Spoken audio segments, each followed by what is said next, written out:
पालांदूर पोलिसांची मोठी कारवाई. अवैध रेती वाहतूक करणारा ट्रॅक्टर जप्त. 7,56,000चा मुद्देमाल हस्तगत. पालांदूर येथील पोलीस स्टेशन अंतर्गत येणाऱ्या मौजा कोलारी परिसरात पोलिसांनी अवैध रेती वाहतुकीवर मोठी कारवाई केली आहे. या कारवाईत पोलिसांनी एक ट्रॅक्टर आणि ट्रॉलीसह एकूण 7,56,000 रुपयांचा मुद्देमाल जप्त केला असून एका आरोपी विरुद्ध गुन्हा दाखल केला आहे. नेमकी घटना काय? पालांदूर पोलीस स्टेशनचे कर्मचारी पेट्रोलिंगवर असताना त्यांना मौजा कोलारी येथे अवैध रेतीची चोरटी वाहतूक होत असल्याची गोपनीय माहिती मिळाली.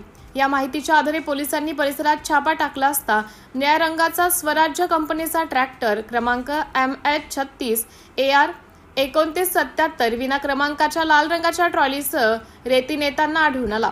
जप्त केलेला मुद्देमाल स्वराज ट्रॅक्टर अंदाजे किंमत 6 लाख रुपये, लाल रंगाची ट्रॉली अंदाजे किंमत 1.5 लाख रुपये आणि एक ब्रास रेती असा एकूण 6,000 रुपयाचा एकूण 7,56,000 रुपयांचा मुद्देमाल जप्त केला. या प्रकरणी ट्रॅक्टर चालक गौरीशंकर पुरुषोत्तम वलथरे वय 32 वर्ष राहणार पळसगाव कोलारी तालुका लाखनी जिल्हा भंडारा यांच्या विरुद्ध भारतीय न्याय संहिता कलम 305E अन्वये गुन्हा नोंदवण्यात आला आहे. ही कारवाई पोलीस भंडारा जिल्हा पोलीस अधीक्षक श्री नुरुल हसन, अप्पर पोलीस अधीक्षक श्री निलेश मोरे, पोलीस निरीक्षक बनसोड यांच्या मार्गदर्शनाखाली पोलीस उपनिरीक्षक पेंदोर, पोलीस हवालदार झलके व पालांदूर पोलीस स्टेशनच्या पथकाने केली आहे. या घटनेचा पुढील तपास पालांदूर पोलीस करत आहेत. सिटी इंडिया न्यूज साठी जिल्हा उपसंपादक अनिल ढोलवार, भंडारा.